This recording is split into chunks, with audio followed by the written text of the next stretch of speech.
makita ta dito nga kinahanglan makaila sa pahiuli sa Ginoo diha sa kamatuoran mga igsoon. Busa gidasig ta diri mga igsoon nga kinahanglan matag usa nato dunay gid tay Biblia mga igsoon. Kaya ang Biblia mo day nay pamaagi nga kita makabalo sa kamatuoran mga igsoon.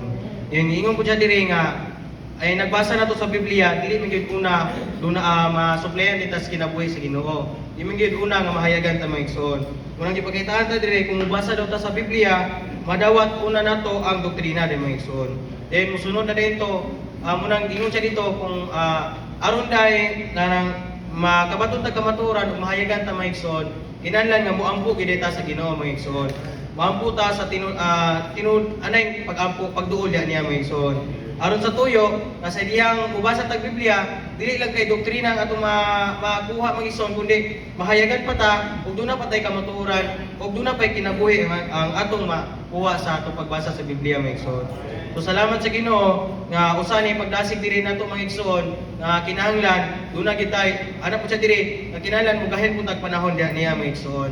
Mugahin tag panahon alang sa pagbasa diya siyang pulong aron sa tuyo nga kung iglesia kinabuhi maligunan ta mga igsoon ug ang atong pong kamaturan masuplayan ay kanang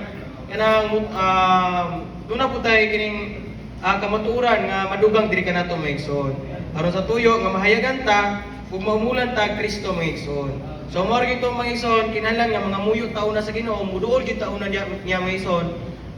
Before ta mubasa sa Biblia, kinahanglan nga moampo gyud ta una niya mga igsoon. Aron sa tuyo, dili lang doktrina atong mabatunan kundi makabaton tag kahayag mga igsoon. So ana sa dire Lord Jesus, ana siya nga kun Kun matandog nato ang sulod sa bisan unsang doktrina, apan dili nato matandog ang Dios mismo, wala gihapon tay kamatuoran. So mga igsoon, kinahanglan gid una tandugon nato ang Ginoo mga igsoon. Aron sa tuyo nga masuplayan ta aron dura tay ang atong pagbasa sa pulong sa Ginoo dili day makawang mga igsoon.